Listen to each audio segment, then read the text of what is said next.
Good afternoon, folks. I sure appreciate y'all coming on in. This is our first video with me reading these stories, and before I get there, I want to talk to you about my hat. Now, I had a lot of comments on this hat. They said, "Where'd you get that hat?" Somebody said it was an ugly hat. Somebody says it's a good-looking hat. But this doggone old hat is for big people and fat ones just like me. Well, it's big enough to shed the rain, and big enough to keep the sun off of me, and big enough to fan with. I ain't wearing it today because I'm going to read these stories.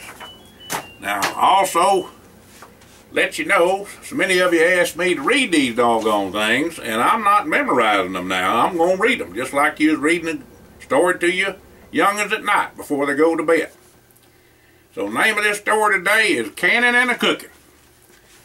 Well, old Buster Dunn asked if and Jessie could go up for a couple of weeks to Kentucky with them to his Aunt Gertrude's. There was all manner of doings there, and Buster wanted Jessie's company and having some fun. Plus, you got to know that Buster wasn't about to be there in that house by himself with them spooks a carrying on like to do. He wanted Jessie to see for himself what was going on upstairs. Now, I don't know if y'all rightly remember this or if I've told y'all this before in another story, but that's where them spooks come out there when his Grandpa Gus and Grandma was there. Well, them two done rode up a bus up to Paris where the house was on the farm. They had a nice little ride up there and seen some very interesting sights on the way. They went through Nashville and stopped for a spell and seen Music Row. Well, Buster seed old Harold Jenkins a-coming out of the store and hollered at him. Well, Jessie knowed Harold too, but not as good as Buster, as he was over by his and kinfolk in Mississippi, a lot with his and folks. When Buster, Jessie, Harry, and Walter would sneak out to the 1170 Club at the Y down by the river, old Harold would be a-playing his and music there with his and band. They got to be right good friends with him, and his and folks know theirs as well. When he was a-playing, he called his and self Conway Tweety and the Tweety Birds. Ain't that a hoot? Well, old Harold took the name from Conway, a town just north of Little Rock. Well, I reckon it's kind of northwest a little bit. Well, Harold also liked Tweety Bird in the cartoon, so he just got the name from that. Well, heck fire, Buster and Jessie remembered when they used to get to go over to his house and watch them cartoons with him and his brother back when their folks used to visit about. Well, yeah, Buster and Jessie went to see the Parthenon, too. Sure was a pretty building. The bus stopped at Crossville, and Buster's very own first cousin, Cecil, that's O-ish, you know, lived there with Buster's Uncle Roscoe and Aunt Mamie. Well, Buster called up Cecil, and he come on over and got 'em whilst they laid over and visited for a spell and got a meal fit for a king from Aunt Mamie. She sure could make some gravy and biscuits. Well, Cecil was a right night wore down, said he'd been running shine the night before and hadn't got much rest. Well, Cecil and Uncle Roscoe had a race that night, too, so it all worked out just right on the time and all. But when Ish left on out in that Camaro of his'n, he give Buster and Jessie each a quart of really good blue moon now. Said the batch was from the pews on his and Ma's side. Now that stuff would burn pretty and blue as you could just tell. I'm telling you, just brighter blue than the sky. That doggone stuff would go down sweet like and smooth pretty much until it got to the bottom, then she had to kick like a mule. Boy, oh boy, when you took a pull on that there shine, it would sure light up your life, though, I tell you. Well, Cecil tried to get the boys to stay a while, but they remembered what happened the last time they was there, and didn't want to be in no marrying, that's for sure. They got into Paris in the evening, and Buster's Uncle Melvin picked them up. They had a right nice supper, and some of the Crawfords was in from Oklahoma over at Buster's cousins, and they was a-doing some picking and grinning that night. Well, all of them went on over and enjoyed the fiddle playing and the singing and dancing all till late. Well, Jessie told Buster's cousin he was going to learn that there fiddle playing as soon as he got him one. Feller says to Jessie that he'd be glad to teach him if he'd come round. Well, the next morning, they helped with a few chores and then went with Uncle Melvin on a little tour of the countryside. There was old Buckpasser in the pasture living the life of Riley. As good-looking a horse flesh you ever did see, and him being the 1966 Horse of the Year made him right famous. But he was a gentle cuss now. All they'd have to do is whistle and hold out an apple or a lump of sugar, and old Buck Passer would amble on over there for his treat. He'd just stick his old head over the fence and wait till they give him something good. But he was a right good old horse, I'll tell you. Good company. Well, Buster and Jessie would stop by every morning. They was there at Aunt Gertrude's place for a visit with him.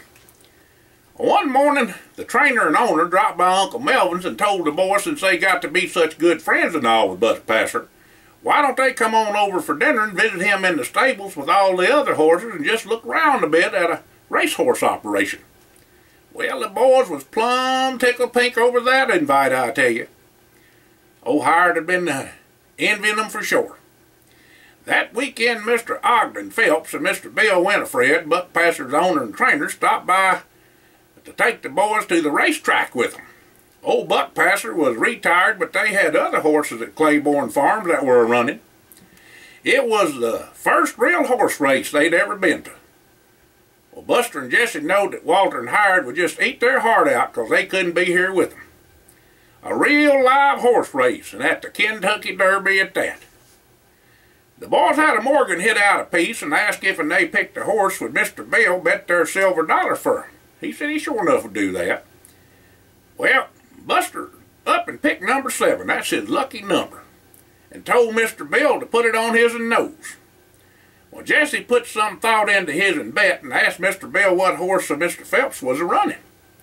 Impressive was his name, so Jessie bet his dollar on him. If that don't beat all, Damascus won his race and paid 12 to 1. Then in the 7th, Impressive won his race and paid 8 to 1. Both boys made a few dollars on their first real horse race, and it was all on the television to boot. Well, Buster and Jessie kept all their ticket stubs and racing programs for keepsakes to show everybody back home.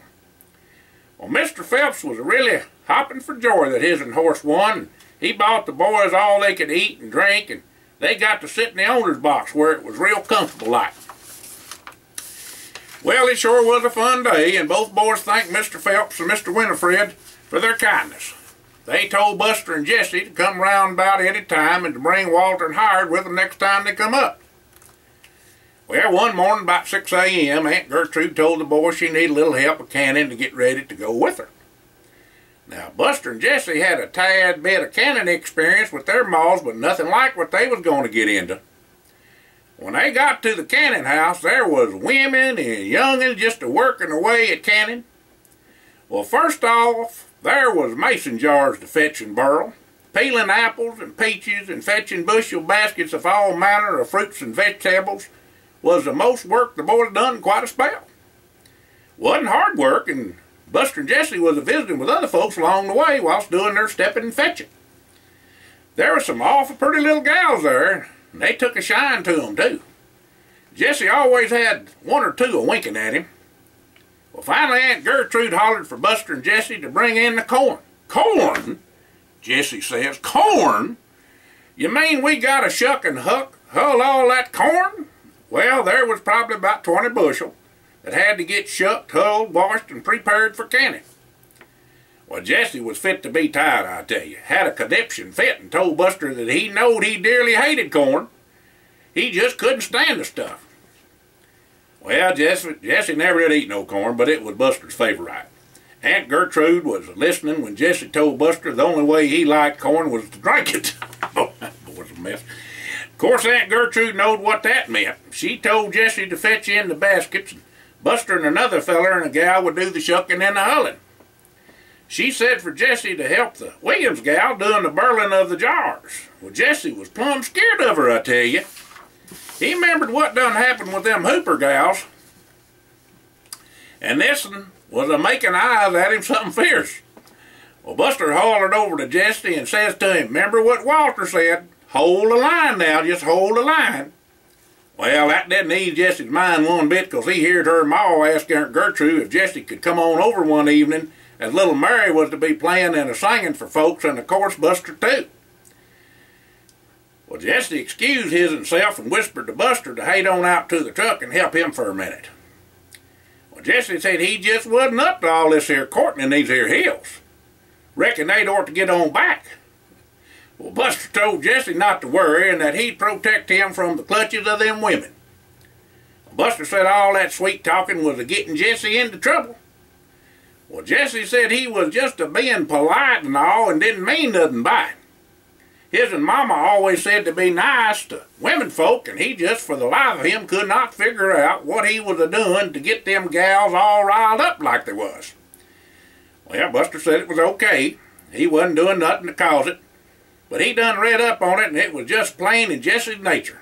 It was them pheromones of his'n. That's why Jesse didn't like no corn. Well, Jesse said to Buster, "You don't say. You ain't a-funning me now, are you, Buster?" Well, Buster told Jesse nope, he wasn't doing that, but he had his fingers crossed behind his back, though.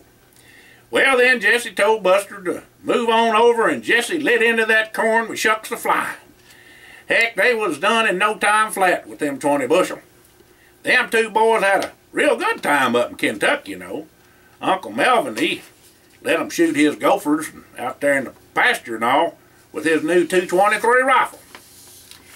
Them old things, they just carried the black plague and all. They wasn't no good, them varmints, to even eat their own. Well, they'd eat breakfast, sit on the porch for a spell, and take pot shot with them gophers. Pert near cleaned out the whole bunch of them during their visit. Well, Jesse heard a caterwauling and see them lights a-blinking one night, and he sure enough believed Buster about them spooks. 'Cause Buster told him all about it. Said he ain't lying none about that. He was real serious-like now. Well, they helped in the tobacco field and went to the Mammoth Cave, too. On the way back home from the cave, Buster got to telling on himself about a chemistry set he done got for Christmas. He got to studying on all of Jesse's business dealings, and he was wanting to come up with ideas to make something new or some of their products better. Well, Buster got to experimenting in his and Grandma's kitchen and asked Jesse if he'd heard that Grandma was having some work done over at the house. Well, Jesse said he'd heard that. Well, Buster said he got to mixing up some stuff in that chemistry set and left for a bit, and when he come back it was a smoking and shooting sparks, and he didn't know what all. Finally it went to a rumbling and he run. Well, that chemistry set done blowed up and took out most of the air about the kitchen, cabinets, and the table too. Blacked up the walls right smart and ceiling, and left a smell that was worse than 10 skunks. Well, Grandpa Gus had to get Mr. Cannin, the town carpenter, to get on over there and get to making repairs. Well, Buster didn't get in no trouble, but there sure enough wasn't no more chemistry experimenting going on in Grandma's kitchen, that's for sure. And by the way, Mr. Cannin wasn't no kin to Jimmy Joe. Well, so them 2 weeks went so fast Buster and Jesse couldn't believe it. They had a high old time in Kentucky, and Aunt Gertrude and Uncle Melvin was really a sight for sore eyes and treated them just like as their own. Seeing as how they didn't ever have no youngers, they sure did like young folks to come around a lot, and they said they enjoyed their company and be proud to have them back. There was a story or two for Walter and Howard when they got on back home, and for sure they would want to come back on the next trip. Well, all of them said their goodbyes, and they was took to the bus depot with sack lunches and some of them canned goods that they'd helped put up. Well, letters was wrote to Buster, Grandma, and Grandpa Gus, and Aunt Gertrude was teared up as they left on out on the bus. But the dangdest thing done happened right about then. That gal, Mary Williams, run up to Jesse and throwed her arms around his neck and hugged him up real good and tight and put a lip lock on the boy that he just couldn't get out of. Well, after a bit, when they come up for air, she told Jesse to come on back and she'd be there waiting. Well, Jesse run onto that bus just like a cat with his tail stepped on. When Buster got seated beside Jesse, Jesse said to Buster that them pheromones hadn't ought to bother them gals since he took to shucking corn, should they? Well, Buster said it was too late for that gal, seeing as how she got a dose before we got him off of his and shucking and hulling the corn. Well, Jesse said he allowed he might not come back soon because he couldn't take no shotgun wedding. He's just too young for that. Well, that dang bus done blowed a head gasket on the way back to Arkansas. Well, Buster and Jesse had to get off with the rest of the passengers and sit a spell till they got another ride. Seemed like it was going to be a good spell before they could get a replacement bus for them, and a feller and his wife called some of their family to come get them. They lived over about Bucksnort, Tennessee by Loretta Lynn's dude ranch. Well, after talking for a bit, the Robertsons, that was their name, asked if they'd like to ride to their place and then leave when the bus come through to Arkansas. Well, Buster and Jesse took them up on the offer right quick like. It was on the way home, and the folks was real nice. They had Buster and Jesse call their folks, and their people all said to tell them where they was and when they would be home after what all had happened. They all got in late and called the bus company the next morning to find out when they could leave on the next bus through. Well, Greyhound said it would run the day after and to be at the bus stop there at Bucksnort at 10 a.m. Well, that left a day to kill, so they had plenty of time to explore and rest up too. Well, a bunch of fellers said there was a kind of party over by the river and to come on over. The son and daughter of the Robertsons took them with them when they went and was welcomed by the Curtis family having the party. The Robertsons was a-coming after chores. There was horseshoe pitching and washer pitching and card playing and all sorts of games for the little ones. But the fun was just the beginning, I'm telling you. The Curtis boys done rounded up some young pigs and greased them up real good with the lard. There was a prize to be won for whoever could ride a greased pig the longest. Well, Jesse was a lot smaller than Buster, you know, so Buster done volunteered Jesse for the contest. Old Jesse took to riding that pig like a duck to water. I tell you, he not only rode that pig once, he rode it twice for the fun of it. He done won the prize. It was an apple pie baked by Jane Ann Robertson. When Jesse seen that pretty gal coming towards him with that pie, he went to hollering, "Where's the corn crib?" Well, Buster busted out laughing so hard he took to crying. Well, Buster chased down Jesse and told him that the Robinson gal was engaged to one of the Curtis boys, so he had not a worry in the world about his and pheromones getting on nobody. Well, there was also swimming down at the river where you swam after a greased watermelon, and Buster got that. Buster was a powerful good swimmer, you know. Well, after all the festivities, the Robertsons took them all back to their house for the night and then on to the bus stop the next morning. None of the folks was a bit hungry after all the food they'd had the night before. Some of the best barbecue you ever put a lip lock on. And Buster and Jesse got fuller than a tick, that's for sure. Well, Mr. Robinson let the boys off at the bus stop the next morning on his way to work, where they all said farewell. There was some new friends made and the offer to come again soon. It was a quiet and peaceful ride back home, and they was glad to get back.